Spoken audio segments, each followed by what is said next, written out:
Behind me is the Andrea Robinson music video for Heart Beats On, which is the theme song for Crystal Palace. Crystal Heart, as we tried to determine, is there a better way to die than having sex with 1986 Tawny Kitaen on the beach? I say no, but let's find out.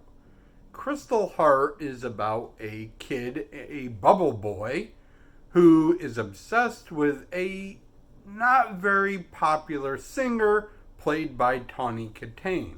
He sends her tons of letters and fan mail, and she decides to meet him. We picked this movie up pretty deep into their pen pal relationship, and this movie is structured in such a weird way that we seem to miss a lot of their inner monologue. They'll argue, and then we just see her sitting there playing the piano, and next thing we know, they're back together. There is a intense sex scene where they get naked and rub their bits up against the fucking bubble. She ends up becoming popular because her manager gets an article about them in the National Enquirer. For the UK people, that's like if you wanted to be popular, you con the Mirror into doing an article about you. It is insane to use the National Enquirer as your jumping stone to fame. Yeah, like I said, the movie is kind of confusing in parts because it leaves so much out. There's a lot about their relationship, and he's been in a bubble for 22 years, so he's not great dealing with people. He has one, maid that he talks to, and other than that, it's just his mom and dad.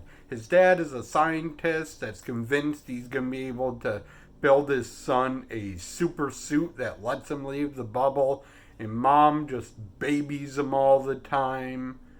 At the very end of the movie, he finally gets a phone, and he just calls up telemarketers just so he has human conversation. Yeah, eventually, of course, he breaks out of the bubble because her manager says that they're fucking, and he can't have that. He wants to be the only one to fuck Tawny Kitaen, so he breaks out of the bubble. They have a great day together out on the beach, and he dies. I looked up other reviews of this movie just to make sure I wasn't totally crazy. There's 5 reviews to this movie. One is by TV Guide, and they just say, meh, it's fine. Tawny Kitaen's a better actress than I thought she'd be, but the movie's kind of bland and still sucks. The other 4 reviews just say, wow, Tawny Kitaen looks great naked, and don't talk about the movie at all. At all. 4 professional movie reviewers are just like, wow, is she hot. And yeah, she is fucking gorgeous. Way I'm gonna die, go back in time to 1986, have sex with Tawny Kitaen, and somehow die from it. It's a plan. It's not a great plan, but we gotta have a plan. Yeah, it's a pretty avoidable movie. The sex scene is fucking unique as hell, and it might be worth watching. Just like, who thought sex with a bubble boy was a good idea for the entire basis of a movie? So much is left out in between. He freaks out all the time. Like with the National Enquirer thing, they're doing an interview, and one of the people say, well, what about sex? And the manager says, there's plenty of guys outside to have sex with her. He doesn't need to. And he gets all pissed off and sends everybody away.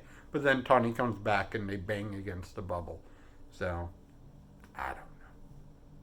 Thank you for watching. And as always, I shall try to do better next time. Goodbye.